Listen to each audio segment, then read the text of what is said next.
Malaise au sommet de l'État, vers le clash entre Doumbouya et Beavogui. Colonel Doumbouya veut-il emprunter le pas de ses prédécesseurs? Nommé Premier ministre le 6 octobre dernier, Mohamed Beavogui risque de ne pas conduire la baraque du gouvernement de transition jusqu'à bon port.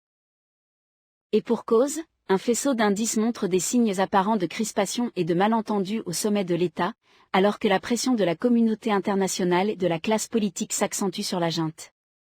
L'information continue sur Résistance 224. Explication. Le pensionnaire de la primature, technocrate de 68 ans qui a fait carrière dans les institutions internationales ne marche plus sur la même longueur d'onde avec la junte militaire au pouvoir sur pas mal de sujets. L'ancien sous-secrétaire général des Nations Unies semble être mis à l'écart par la junte sur certains points liés à la conduite de la transition. Brouille avec la CEDEAO.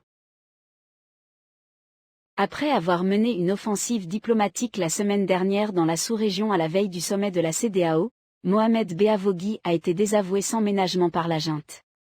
Pourtant, le chef du gouvernement et son ministre des Affaires étrangères lors de leur tournée sous-régionale étaient porteurs d'un message du colonel Doumbouya. Forts de la confiance qu'ils ont du chef de la transition, ils ont assuré aux dirigeants de la CEDEAO que le CNT, Conseil national de transition, organe législatif de la transition allait être mis en place avant fin décembre. Une promesse qui avait contribué, apprend-on, à adoucir la position de l'organisation sous-régionale qui s'est abstenue de prendre nouvelles sanctions contre les autorités de la transition.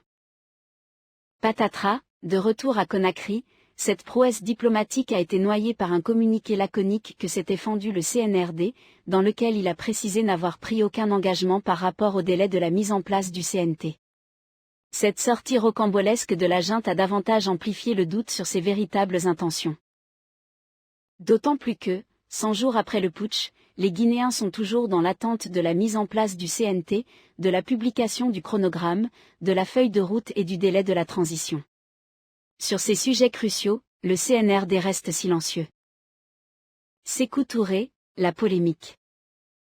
Alors que l'incident lié au désaveu du Premier ministre sur sa mission à Abuja peine à s'estomper, voilà une autre décision clivante de Mamadi Doumbouya qui vient de tomber comme un cheveu dans la soupe.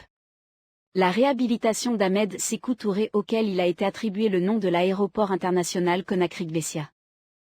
Le chef du gouvernement a appris cette décision controversée avec amertume, a-t-on appris dans son entourage. Maints observateurs craignent aujourd'hui que la récente décision du chef de la junte ne sape la réconciliation, un des objectifs phares de la transition ou pire qu'elle ne soit à l'origine du clash avec son Premier ministre. Ce qui porterait un coup dur à la sérénité dont a besoin la transition en cours. Nul besoin de rappeler le caractère polémiste que suscite Sékou Touré, héros et tyran, à la fois pour reprendre le titre du livre d'Ibrahima Babakake. Nul aussi besoin de rappeler que d'une manière ou d'une autre que Mohamed Beavogui a été victime du régime de Sékou Touré. Comme la plupart des cadres de l'époque, il avait d'ailleurs fui le régime, tyrannique, du père de l'indépendance pour prendre la route de l'exil. Mieux, son oncle maternel Feu Diallo Telli, ancien secrétaire général de l'OUA, Organisation de l'Unité africaine, devenue UA, Union africaine, avait péri dans les geôles du Camboro. Si la junte ne rectifie pas le tir, un départ prématuré de Mohamed Beavogui n'est pas exclure. Car ce dernier, bien que connu pour son clame, n'entend pas être relégué dans le rôle d'un simple faire-valoir. Merci d'avoir choisi Résistance 224. Abonnez-vous sur notre page et sur YouTube. L'info continue sur Résistance 224.